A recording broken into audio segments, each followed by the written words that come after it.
Allow करें, different colours की पैडलेट्स की हम बात कर रही थी, कलर्स मैसेज भी जब हम कन्वे करते हैं तो उसको मैसेज को भी इनहांस करते हैं। यहाँ पर हम लास्ट टाइम थे कि एवेल्यूएशन की डिफरेंट टेक्निक्स होती हैं, और एवेल्यूएशन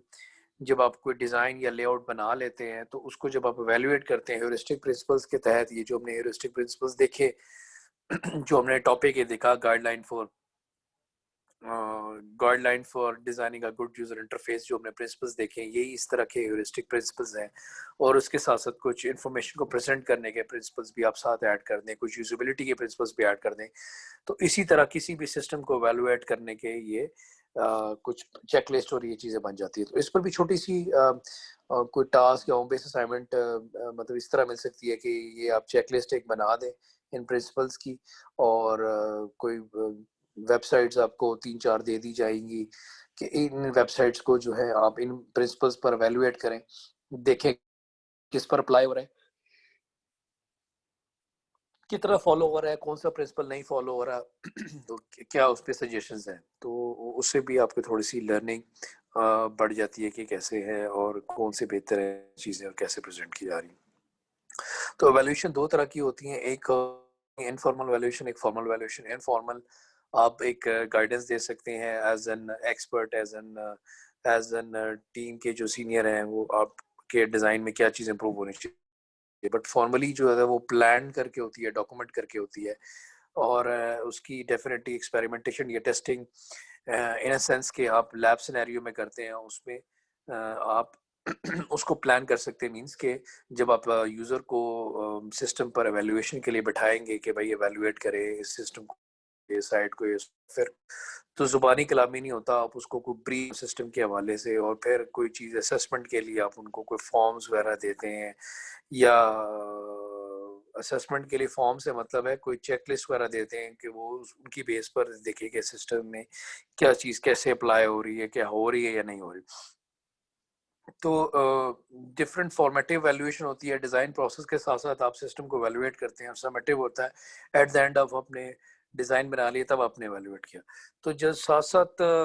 वैल्यूएशन होती है वो ज़्यादा बेहतर होती है कि जो आप डिज़ाइन कर रहे हैं आप, क्योंकि डिज़ाइन इटरेटिव प्रोसेस है, और जो जो आप डिज़ाइन बना रहे हैं साथ साथ आप जो है उसको एवेल्युएट भी करते हैं, और यूज़र से भी राय लेते हैं, टीम भी अपनी और एक्सपर्ट्स भी अपनी राय देते हैं। ये सारी चीज़ें जब उसमें सजेशंस अप्लाई हो रही थी और डिज़ाइन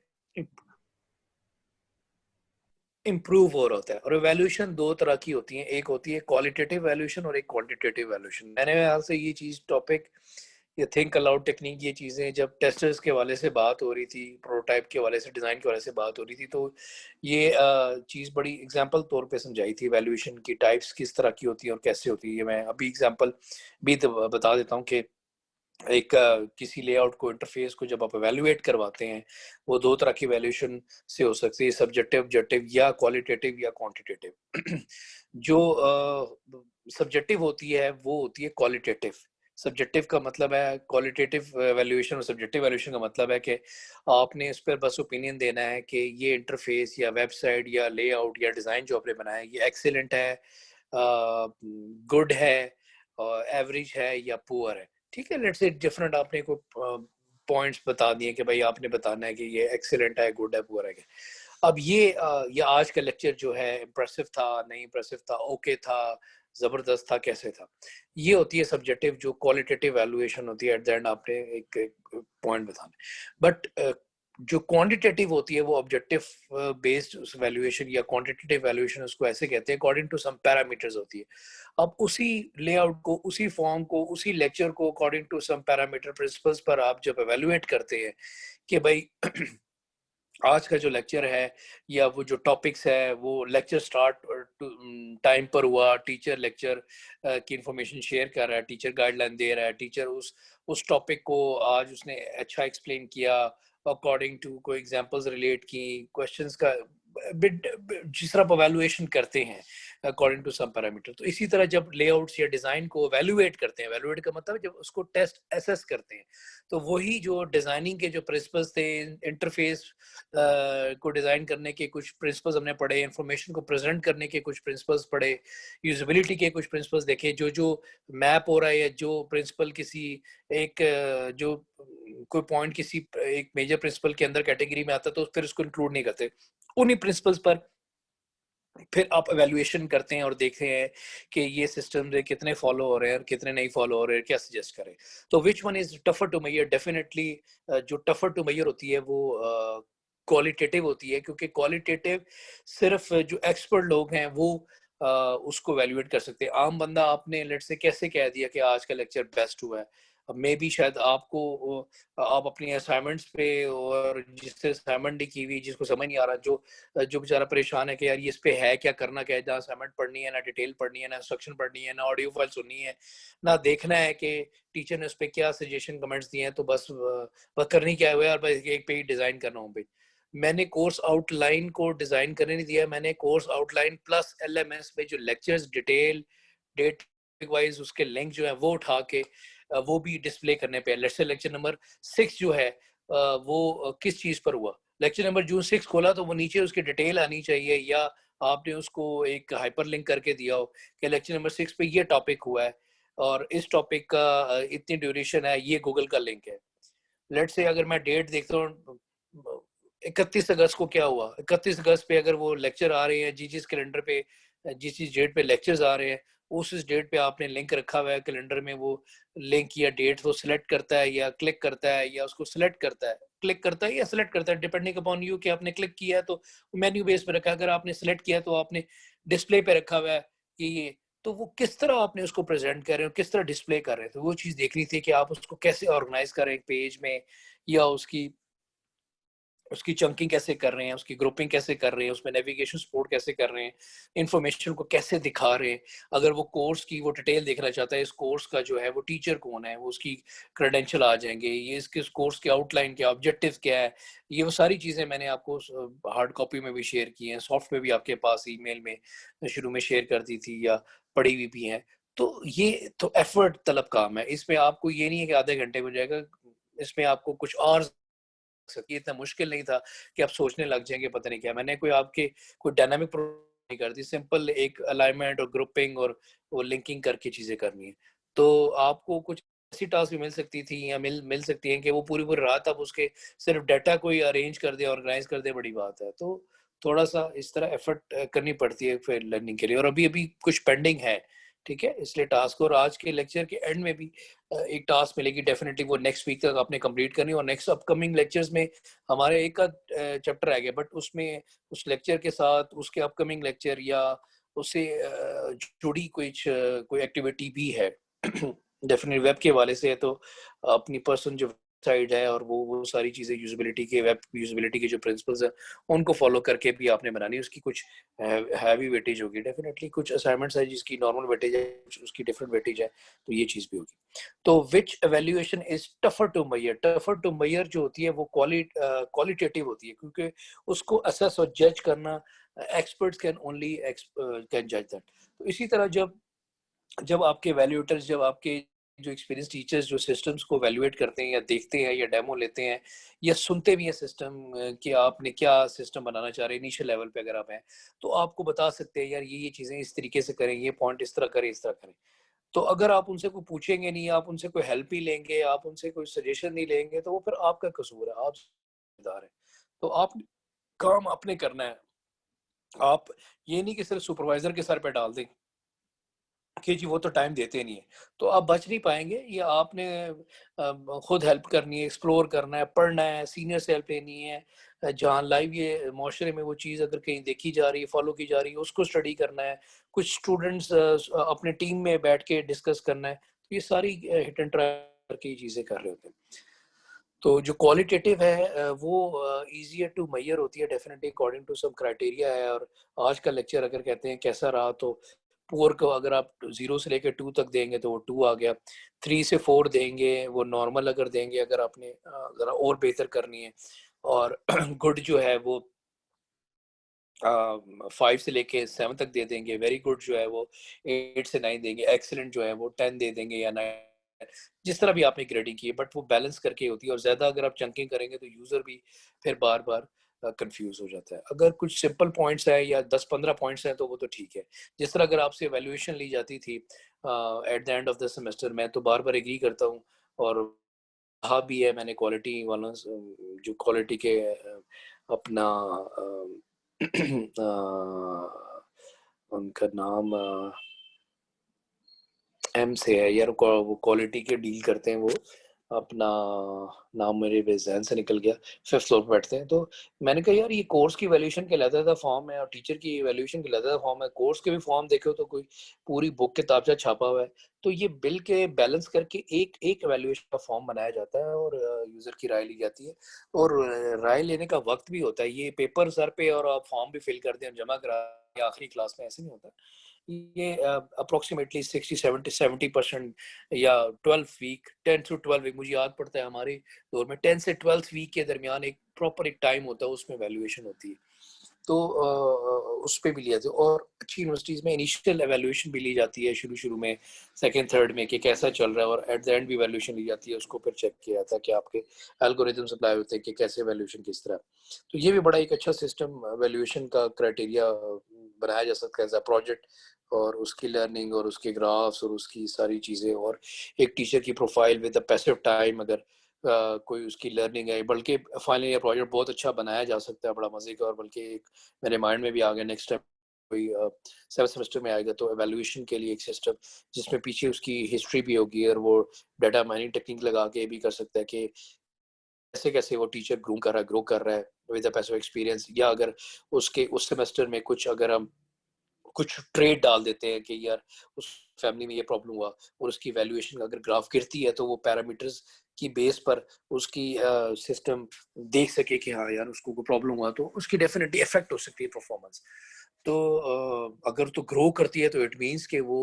उसका उसका कंट्रोल लेवल और उसका कॉन्फिडेंस लेवल और उसकी जो प्रोफेशन के साथ डेडिकेशन है वो इतनी स्ट्रांग है कि अगर उसको कोई प्रॉब्लम या परेशानी आ रही है तो उसने फिर भी कोप अप करके अपनी जो वैल्यूएशन ग्राफ है वो चीज़ बेहतर की है। तो इट डिपेंड्स अपॉन कि स्टूडेंट वैल्यूएशन कर रहे हैं और डिपार्टमेंट के जो वैल्यूएशन एवैल्यूएटर्स की टीम है वो कैसे रेट कर रहे हैं, एचओडी कैसे एक-एक बंदे को रेट कर रहे हैं, तो वो डिफरेंट टाइप्स ऑफ वैल्यूएशन की जा सकती है और ये बड़ा मज़े का फाइनल ईयर प्रोजेक्ट्स और हो सकता है। इस पर आज तक किसी ने काम नहीं कराया और इस पर किसी ने कोई ऐसी प्रोडक्ट नहीं बनाई एवैल्यूएशन के हवाले से। एक सॉफ्टवेयर की मतलब एक कोर्स की वैल्यूएशन वो एक अलग चीज़ है, वो लोगों ने फॉर्म और वो एक एप्लीकेशन बनाई होती है जिसमें सारा डाटा डाला होता है और वो रिजल्ट देते हैं। बट एक प्रॉपर इसको एज़ अ प्रोडक्ट और as a um AI based और डाटा माइनिंग टेक्निक्स यूज लगा के और प्रोडिक्शन और फ्यूचर और प्रोडिक्शन बेस्ड करके बड़ा मजे की एप्लीकेशन और ये की जा सकती है। तो बेसिकली वैल्यूएशन के वाले से कहा जा रहा है, एक मॉडल था स्टार मॉडल ऑफ इंटरेक्शन, वो ये कहता है कि वैल्यूएशन अब हर स्टेज में कर सकते हैं। यानी असेसमेंट जो है वो डिजाइन से पहले, यानी pre design, during the design और आफ्टर डिजाइन। तो डिजाइन जब आप एक प्रोसेस से एक लेआउट वगैरह डिजाइन स्टार्ट कर रहे हैं तो उसको भी आप असेस एवेल्युएट कर सकते हैं। एवेल्युएट किससे? अपने डिफरेंट लोगों से वैल्यूएशन करा, एक तो यूजर से कराना है, फिर आप अपने टीम मेंबर से भी वैल्यूएशन और राय और असेसमेंट वगैरह ले रहे हैं, ओपिनियन ले रहे हैं और फिर एक्सपर्ट से भी ओपिनियन ले रहे हैं, तो एक्सपर्ट्स भी अपने ओपिनियन और वो देते हैं। ठीक है, तो फिर आप मिली-जुली राय लेके कायम करके कि क्या ओपिनियन एट द एंड बन रहा है वो सर। तो स्टार मॉडल ऑफ इंटरेक्शन एक बेसिकली वो ये कहता है कि हर एक स्टेज में आप एवेल्यूएशन कर सकते हैं, एनालिसिस में भी, डिजाइन में भी, इम्प्लीमेंटेशन में तो एवेल्यूएशन होती है। तो अभी हम स्पेसिफिकली डिजाइन की अगर बात करें तो आप जब कॉन्टेक्स्ट इंक्वायरी या इंटरव्यूज वगैरह लेके टास्क एनालिसिस करते हैं, फिर सिनेरियो स्केचिंग करते हैं और डिज़ाइन को लो फिडेलिटी प्रोटाइप और बना के फिर एवेल्युएट करते हैं और फिर आप एवेल्युएट जब यूज़र से एवेल्युएट करवाते हैं, यूज़र से ओपिनियन लेते हैं, फिर डिज़ाइन को इम्प्रूव करते हैं या टीम से भी फिर एवेल्युएशन कराते हैं। तो टीम से एवेल्युएशन के कुछ आपको पॉइंट्स मिल रहे होंगे, यूज़र्स कुछ दे रहे होंगे, एक्सपर्ट्स कुछ दे रहे होंगे, तो सारों को मद्देनज़र रखना है। एवेल्युएशन के डिफरेंट आप समझ लें क्राइटेरिया है, ऑब्जर्वेशन एंड मॉनिटरिंग आप कर रहे होते हैं, डायरेक्ट ऑब्जर्वेशन जब एवेल्युएशन कर रहे हैं तो डायरेक्ट ऑब्जर्वेशन भी कर सकते हैं, इनडायरेक्ट ऑब्जर्वेशन भी कर सकते हैं। डायरेक्ट ऑब्जर्वेशन का ये है कि ज़ाहिर बात है, जब अगर आप एक यूज़र से वैल्यूएट सिस्टम करा रहे हैं और उसको खड़े होकर खुद मॉनिटर देख रहे हैं, तो यूज़र कंफ्यूज भी हो सकता है, यूज़र वो परफॉर्म टास्क अच्छी तरह नहीं भी कर सकता है। इनडायरेक्ट ऑब्जर्वेशन होती है थ्रू आप ये जो रिकॉर्डिंग की जो टूल्स हैं, लाइक वीडियो रिकॉर्डिंग है, और आप उसको उनके जेस्चर, जो वीडियो रिकॉर्डिंग और जेस्चर्स वगैरह भी आप ज़ाहिर बात है उसको जूम इन करके एक्सप्रेशन जो है वो भी नोट कर सकते हैं, उसकी वॉइस भी है, वीडियो भी, सारी चीज़ें आ जाती है। तो indirect observation is also a best way. फिर वर्बल प्रोटोकॉल भी एक एवेल्युएट करने के लिए एक टेक्निक यूज़ की जाती है जिसको कॉल आता है थिंक अलाउड टेक्निक। मैंने एक्सप्लेन किया है कि आप यूजर्स को पहले ब्रीफ कर देते हैं कि ये आपके पास एक ऑफिस, इसको आपने एवेल्युएट करना है, इन प्रिंसिपल्स पर अप्लाई करना है, या आप जो जो आपको चीज़ों को आपको समझ आ रही है वो आप बोलें और एक्सप्रेस करें, जो नई फीचर समझ आ रहा है या नई लिंक मिल रहा है या नई चीज़ मिल रही, वो आप जो है ना उसको you have to speak aloud, you have to think aloud and speak aloud. think हमेशा यूज की जा रही, मगर think से ज्यादा प्रॉपर वर्ड speak का था। तो think तो सोचने के लिए होता है, बेसिकली speak aloud होना चाहिए, मगर ये देखे कि term it think aloud technique use की जा रही है, तो आप इसको एक्सप्रेस कर सकते हैं और उस पर यूजर। तो बाज़ औक़ात आपको कहा जाता है कि यार ये मैं आपको टास्क देता हूँ, ये 3-4 ये सिस्टम है, ये 3-4 टास्क जो है सिस्टम में से आपने परफॉर्म करके बतानी है। अब आपको पता ही नहीं लगे वो टास्क कहाँ किधर है, कहाँ है, कैसे है, कहाँ से जाना है, तो ये चीजें आपको कुछ समझ आ रही है, दूसरा ग्रुप मेंबर है उसको कुछ परसीव हो रहा है, वो उसका लेवल ऑफ अंडरस्टैंडिंग उस साइड से या उन फीचर से ज्यादा है, उन उसकी टूल्स की। तो डिफरेंट टाइप ऑफ यूजर्स जो होते हैं उनकी अपनी अंडरस्टैंडिंग होती है। तो ये नहीं है कि किसी ने कहा नहीं हो रहा, समझ नहीं आ रहा, ये मेरे लिए ये तो है ही नहीं, ये कहाँ है, ये क्या डिजाइन बनाया है, उसी की राय को आप मद्देनजर रख के आप, ऐसा कतई नहीं होता। तो आपको राय लेना पड़ता है, डाटा पॉपुलेट करना पड़ता है, फिर आप देखते हैं कि कितने ज्यादातर लोग राय और क्या कह रहे होते हैं। तो ऑब्जर्वेशन, डायरेक्ट ऑब्जर्वेशन में फिर बाजू का, तो जिस तरह बच्चे पेपर कर रहे होते हैं और टीचर सर पे खड़े हो जाते हैं, तो स्टूडेंट जो है बाज़ औक़ात कुछ मतलब हेजिटेट कर रहा होता है, बाज़ औक़ात रिस्पेक्ट में जो है ना वो थोड़ा सा वो अपने जेस्चर या मूवमेंट जो है वो अपनी कम कर लेता है, रिलैक्स नहीं हो पा रहा था। तो बाज़ का टीचर को ये भी देखना चाहिए कि मेरी वजह से किसी स्टूडेंट को डिस्टर्बेंस ना हो। हाँ, अगर उसने कोई बूटी माफिया है, कोई चीटिंग छुपाई हुई है, या वो कोई एक्टिविटी कर रहा था और टीचर उसके पास आस-पास बैठ गया, खड़ा हो गया, उसको मॉनिटर कर रहा है अगर, तो वो फिर डेफिनिटली परेशान होगा कि औसान खता होंगे। तो ये ऑब्जर्वेशन जो है वो टीचर ने भी ये देखना एक्सप्रेशन के भाई कहाँ, वो कहते हैं ना समथिंग इज फिशी फिशी, तो ये चीजें भी अच्छा टीचर जो एवेल्यूएट है या जो एग्जाम में ड्यूटी दे रहा है, तो वो ये भी देख रहा होता है, सिर्फ ये गप्पे मारने के लिए नहीं खड़ा होता कि भाई किसी और से गपशप मार ली और उधर टाइम गुजार लिया, पीछे बैठ गया, मोबाइल खोल लिया। थोड़ा सा एक्टिविटी और टाइम पे भी ध्यान देना होता है। तो ये इसी तरह के क्वेश्चन है थिंक अलाउड के लिए, कि आपने ऑब्जर्व करना है, ब्रीफ करना है, लोगों को बताना है कि क्या चीज़ है, क्या इंस्ट्रक्शन है, कैसे आपने करना है, और let's say think allowed technique में ये एक्सप्रेस कर रहे हैं। जी, कुछ स्टूडेंट जो है ना वो लेक्चर जो है ना वो आते हैं और ज्वाइन करके थोड़ी देर बाद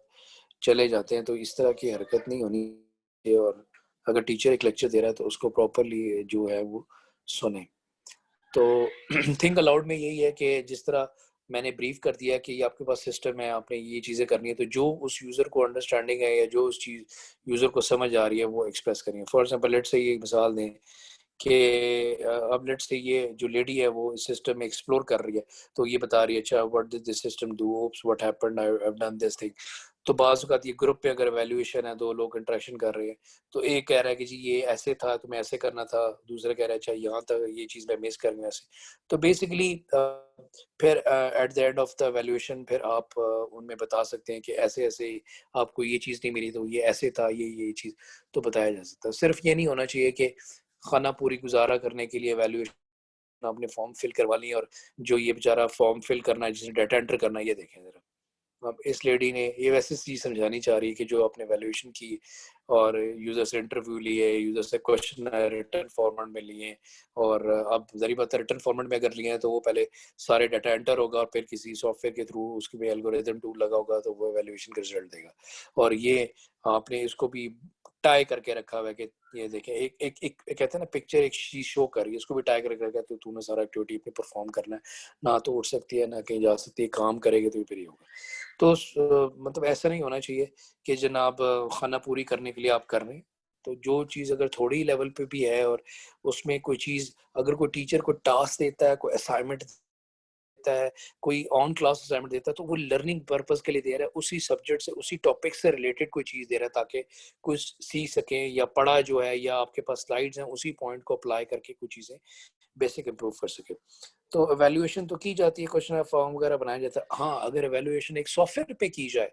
फॉर एग्जांपल हम एक ऐसा ये फाइनल मतलब प्रोजेक्ट भी हो सकता है कि एवेल्युएशन सिस्टम पे बजाय कि आप जो है वो एक फॉर्म फिल करें और यूजर जो है ना वो पढ़ एक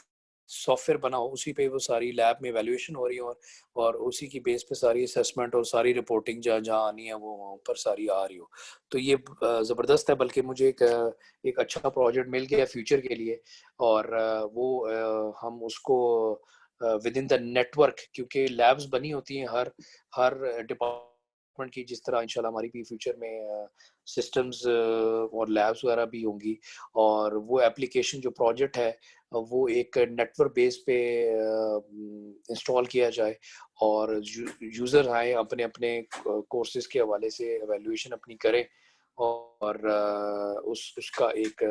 एवेल्युएशन की जो रिपोर्ट है हेड को टॉप मैनेजमेंट भी एवेल्युएट वो देख सके और वो शेयर कर सके। तो बड़ा मज़े का एक प्रोजेक्ट मिल गया। वो वेब बेस भी हो सकता है और उसको नेटवर्क बेस पे भी आप उसको रन कर सकते हैं, एक्सेस कर सकते हैं। लोकल लोकल सर्वर पे एक्सेस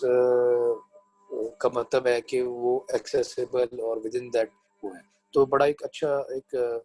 इसी देखिए चीज़ें पढ़ाने से, चीज़ें समझाने से, सिस्टम की एग्जांपल देने से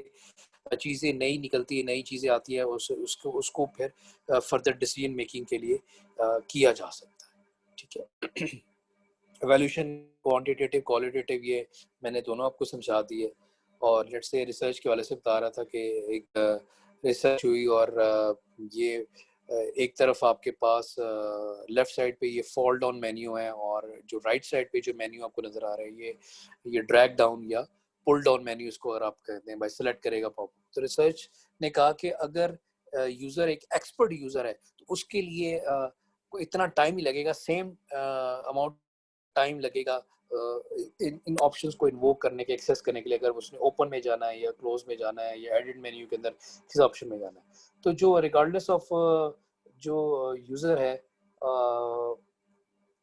there is no difference in user performance, time and error rate when selecting a single item from a pop-up or pull down menu regardless of subject previous activities. तो बेसिकली अगर वो popup से कर रहा है या अगर वो पुल डाउन से कर रहा है, तो उस मेन्यू को, सब ऑप्शन को सिलेक्ट कर रहा है, तो सेम अमाउंट ऑफ टाइम लगेगा। बट एक्सपर्ट यूजर जो है वो ज़्यादा एक्सपीरियंस होते हैं टास्क के हवाले से, कैसे टास्क ये परफॉर्म होनी है और इस टास्क का मफहूम क्या है, ये जो हम चीज़ एक एक्टिविटी कर रहे हैं, और जो भी इंटरफेस पे जो कंट्रोल्स या जैसी चीज़ें दिखाई जा रही हैं वो ज़ाहिर बात है उन्हें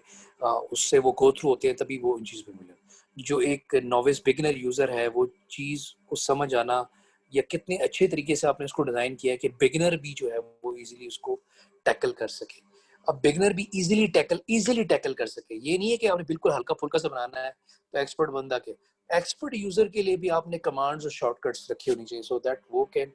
that expert user can easily quickly can easily and quickly perform that those task. तो ये एवेल्यूएशन के हवाले से भी होती है। मूविंग टुवर्ड्स, हमारे पास कुछ स्लाइड्स रह गई हैं और बस लेक्चर पे हम एंड ही करेंगे ताकि नेक्स्ट टाइम जो है वो हम डिफरेंट टास्क पे लेके चलें। तो ह्यूरिस्टिक एवेल्युएशंस में ये चीज़ें आती हैं कि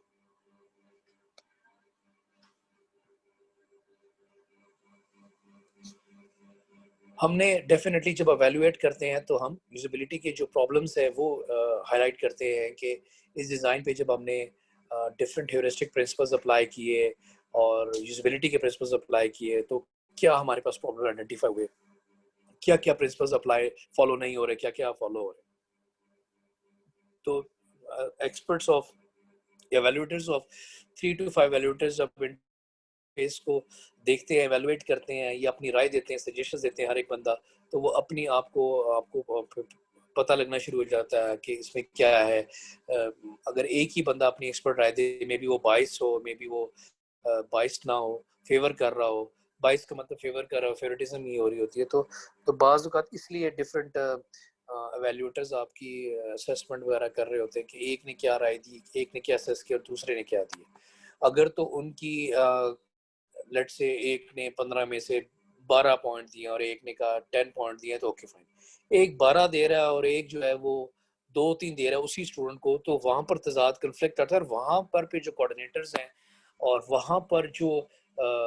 हेड्स हैं वो वहाँ पर उनको देखना चाहिए कि ये क्या वजह है, 12 वाले ने क्या क्यों दिए, 3 वाले ने क्यों दिए, कौन ठीक था, क्या वजह, कौन कोई फेवर कर रहा है या अपना कोई ग्रुप है या उसकी परफॉर्मेंस ऐसी थी, दूसरे ने कहा नहीं। तो वो चेक होनी चाहिए, उस पर मार्क होना चाहिए, उस पर इन्वेस्टिगेट होना चाहिए और देखना चाहिए कि जिसकी तरफ से नेग्लिजेंस है, ये जिसकी तरफ से फेवर किया गया तो उसको पेनलाइज या उसको वार्निंग मिलनी चाहिए। और ऐसा होता है, हमारे हमारे तरह के टीचर्स होंगे या हमारी तरह के टीचर्स होंगे जो इस तरह ही करते हैं कि जनाब किसी को फेवर देनी है तो उठा के पूरे नंबर दे दिया और इस तरह देते थे। ऐसा नहीं है, मेरिट पे करे। और मेरे ऐसे स्टूडेंट है, मेरे अपने ग्रुप भी ऐसे थे जिनको मैंने टका टका के नंबर दिए है, मेरिट पे दिए। तो अगर आप एक टीचर को जानते हैं तो वो ये नहीं है कि मेरा स्टूडेंट है तो मैंने उसको दिया, अगर उसने काम नहीं किया तो उसको जनाब 15 में से 14-15 दिन, ऐसे नहीं है। वो काम करेगा और नंबर लेगा। जो अदर ग्रुप में भी है, अगर वो काम करेगा तो उसको नंबर मिलेंगे, शाबाशी मिलेगी। अगर नहीं करेगा तो उसको उसी तरह ही एवेल्यूएट और असेस किया जाएगा। तो हमेशा ये देखा जाता है कि एवेल्यूएशन अगर मल्टीपल यूजर्स एवेल्यूएट कर रहे हैं, मल्टीपल एक्सपर्ट्स एवेल्यूएटर्स में आके कर रहे हैं, तो उनकी राय और वो राय फिर मैच भी होती होगी। ये नहीं है कि एक ने ये कह दिया और एक ने ये कह दिया। जिसमें तजाद आता है, या तो तजाद वाला ठीक है या जिन्होंने मैचिंग की वो ठीक है, तो फिर वो उसको देखना है कि क्या वाई मल्टीपल एवेल्यूएटर्स। ये जो मैं बात कर रहा था ना कि क्यों मल्टीपल एवेल्यूएटर्स आए, लोग आए उसको एवेल्यूएट करें, क्या वजह है। तो डेफिनेटली मे बी बाज़ औक़ात हर बंदा वो पॉइंट आउट नहीं पिक कर पाता गलती, या कोई ऐसा पॉइंट जो दूसरा बंदा भी पिक कर पाए। तो मल्टीपल एवेल्यूएटर्स जब आते हैं वो अपनी राय, सजेशंस, कोई फ्लॉज या पॉइंट या इम्प्रूवमेंट या गुड पॉइंट्स बताते हैं, ऐसा होता है। दूसरे लोग भी बाज़ औक़ात नहीं कर पाते, इसलिए मल्टीपल एवेल्यूएटर्स की राय ली जाती है। तो हेयुरिस्टिक एवेल्यूएशन जो भी आपके यूज़ेबिलिटी के प्रिंसिपल्स थे, फिर आपने जो एक एक टॉपिक हमने पढ़ा था, guidelines for designing what are the heuristic guidelines या while designing a good user interface, वो हमने 17 पॉइंट्स या वो देखे थे, वो प्रिंसिपल्स हमने देखे। कुछ श्नाइडरमैन्स के कुछ प्रिंसिपल्स आ जाते हैं जो आगे ह्यूमन फैक्टर्स के हवाले से आ जाते हैं। अच्छा, हम एवेल्युएशन करते हैं, इन पॉइंट्स पे भी रिसर्चर ने कहा कि ध्यान दिया करें। एक यूजर जब एवेल्युएशन आप उससे करा रहे हैं, सिस्टम को गो थ्रू करा रहे हैं, और एक दूसरी तरफ एक यूजर है उससे भी आप एवेल्युएशन करा रहे हैं, कितना टास्क ले रहा है एक यूजर उस टास्क को कंप्लीट करने के लिए, उस एक्टिविटी को। अब ये भी चीज़ देखनी चाहिए कि कितना क्विकली वो उसको अंडरस्टैंड कर रहा है, कितना टास्क वो ले रहा है एक यूज़र उसको जो है एवेल्युएट करने के लिए। तो ये मसल फॉर एग्जांपल आपसे मिड टर्म या पेपर लिया जाता है तो आपको सेम अमाउंट ऑफ टाइम दी जाती है, 3 घंटे या 5 घंटे या 1.5 घंटा, 2 घंटा, और हर बंदे ने उसके अंदर एवेल्युएशन करनी है। अब अगर आपको कहा जाए कि आपने ये टास्क इतनी देर में, पेपर इतनी देर जमा कराना, ये मैक्सिमम टाइम है, ये लिमिट है, और आप जनाब अगले दिन और परसों या रात को कराएं और ये कह दें जी नहीं, तो 3 घंटे का टाइम और आखिरी आप 5 मिनट में कहें जी अब सर मैं अपलोड कर रहा था अभी लाइट चली गई, तो वो आपने पहले से ही वो चीज़ें उसको टैकल करने शुरू करना है और वो चीज़ें आपने करना है। हमेशा कुछ स्टूडेंट जो फनकार या ड्रामेबाज या कुछ बाज के जनवन होते हैं, आखिरी मिनट में वो चीज़ कर रहे होते हैं। तो जो आखिरी मिनट में होता है वो उसका पेपर छिन भी जाता है, या वो चीटिंग कर रहा होता है, या वो ड्रामेबाजी कर रहा होता है, तो उसकी काफ़ी चीज़ें गलत भी होती है। अक्सर आप पेपर्स में भी देखें, आखिरी मिनट में जो आखिरी आखिरी आखिरी भाई उससे पहले ख़त्म करके आप रेडी करें, अब जो चीज़ होनी थी वो होगी, आप सबमिट करा दें खत्म। तो ये चीज़ें थोड़ी-सी देखनी है कि क्या है। इसी तरह हमने जब एवेल्युएशन, ह्यूरिस्टिक एवेल्युएशन का प्रोसेस की हम बात कर रहे थे, तो हमने बेसिक जो भी डिज़ाइन है या लेआउट है या वेबसाइट है या ऐप है, किसी भी चीज़ को आप किसी प्रिंसिपल्स पर आप अप्लाई करते हैं, एवेल्युएट करते हैं, तो हमने नेल्सन के जो प्रिंसिपल यूज़बिलिटी के देखे वो भी है, फिर ह्यूरिस्टिक जो लिस्ट ऑफ गाइडलाइंस वो देखी वो भी है, ये भी आपके पास वही आ रही है। ये काफ़ी सारे हम पढ़ चुके हैं। विजिबिलिटी ऑफ सिस्टम स्टेटस का मतलब है कि किस ये काफ़ी सारे रिपीट हो चुके हैं और guidelines for designing a good user interface में, और कुछ इसमें कुछ कुछ कुछ एक आध नए होंगे, बाकी सेम ही है। और विजिबिलिटी सिस्टम स्टेटस का मतलब है कि from every single location user can access the system features from anywhere, यानी सिस्टम के जो फीचर्स हैं वो कहीं से भी मुझे एक्सेस होने चाहिए, मैं कहीं से भी सिस्टम के फीचर्स को एक्सेस कर सकूँ। ये नहीं है अच्छा अब यहाँ से मैं मेन पे जाऊँगा, मेन से फिर लिंक, ऐसा नहीं। मैंने कहीं से सिस्टम के होम पे जाना है, मैंने एग्जिट करना है, मैंने किसी उस मेन मेन्यू पे जाना है, तो ये नहीं हो कि मुझे बैक ट्रैक करके बैक्स पे। तो match between system and real world, ये वो क्या है, नेचुरल मैपिंग का एक जो प्रिंसिपल है, match between system and real world, real scenario में कैसे और सिस्टम में उसकी रिप्रेजेंटेशन कैसे दिखा रहे हैं। अब ये लिबादा और दिया गया है, मतलब match between system and real world, ये आपको एक प्रिंसिपल ह्यूरिस्टिक नजर आ रहा है यूजिबिलिटी का, बट कौन से वो नेचुरल मैपिंग आपने देखा था, क्या नेचुरली मैप हम कर रहे हैं कि रियल वर्ल्ड में सिनेरियो कैसे और हम सिस्टम में कैसे उसकी डिपिक्शन, उसकी रिप्रेजेंटेशन है, ये वो नेचुरल मैपिंग है। User control of freedom, internal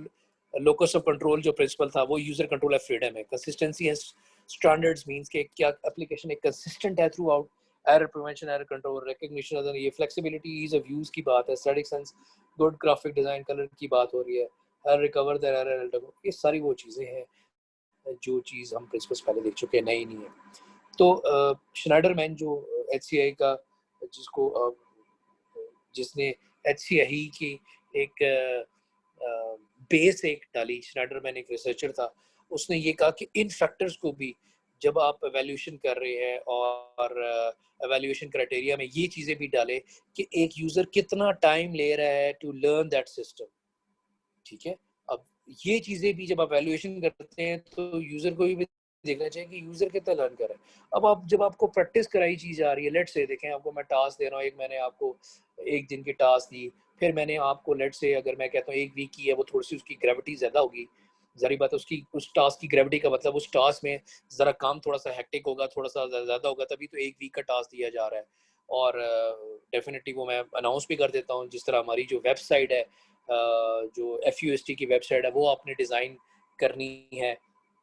और डेफिनेटली वो मल्टीपल वेब पेजेस के हवाले से है और उसमें डेफिनेटली डिफरेंट फोल्डर के अंदर वो डेफिनेटली आप अगर हर डिपार्टमेंट को एक पेज दे देते हैं, या हर डिपार्टमेंट का डेफिनेटली एक पेज तो होगा, एक होम पेज होगा और हर डिपार्टमेंट का पेज होगा,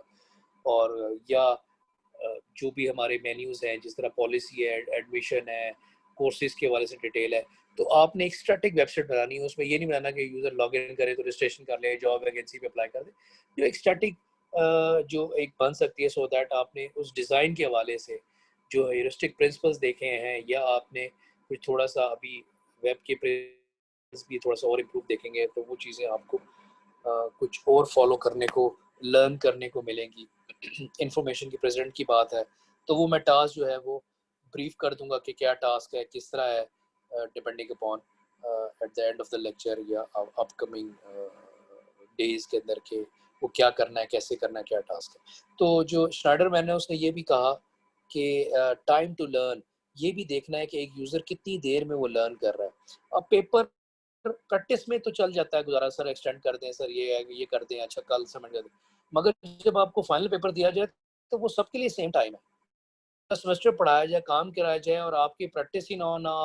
आपने उस तरह की टास्क रिलेटेड की चीज़ें हो, ना आपने कोई आर्टिफैक्ट बनाया। जिस तरह मेरा फाइनल पेपर ज़्यादातर प्रैक्टिकल होता है, तो कोशिश है जो प्रैक्टिकल चीज़ें हैं, प्रैक्टिकल सब्जेक्ट्स हैं या प्रैक्टिकल एग्जांपल्स हैं या कोई आर्टिफैक्ट या एग्जांपलें या टास्क दी गई, उन्हीं में से चीज़ें उसी से रिलेटेड चीज़ें हों, ताकि जिन्होंने की हैं या जो लेक्चर सुनते हैं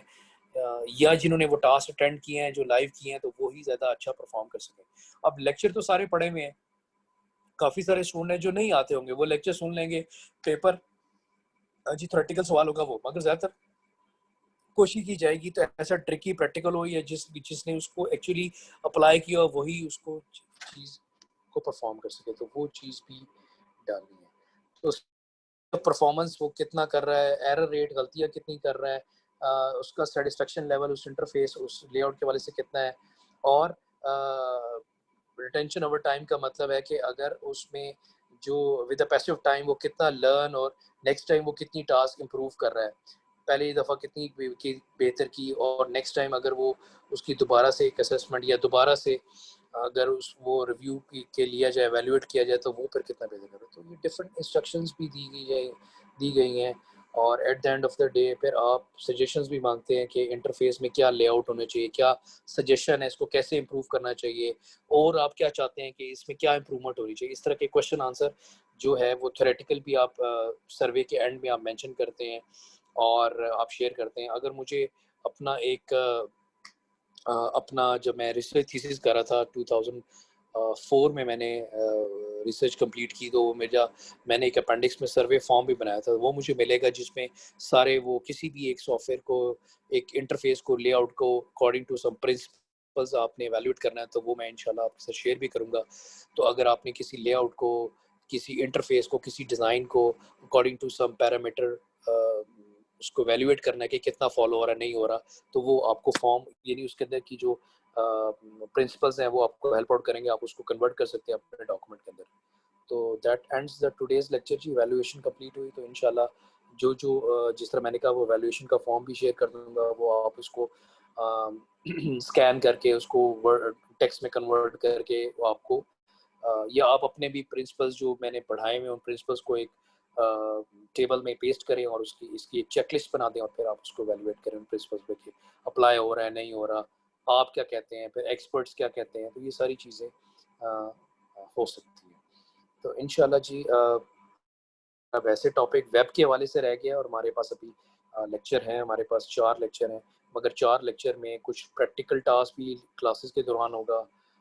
कुछ क्लास बेस्ड असाइनमेंट होगी, कुछ आपको एक्टिविटी इस तरह की डिफरेंट एक्टिविटी दी जाएगी ताकि आप इन प्रिंसिपल्स को, इन चीज़ों को डिज़ाइन करें। तो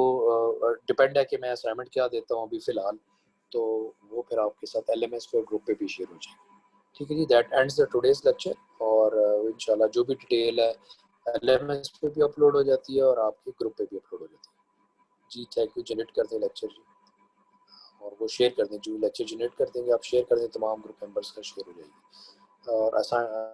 असाइनमेंट का टास्क जो डेडलाइन है वो भी मैंने आपके साथ शेयर की हुई है, उसको भी फॉलो करें।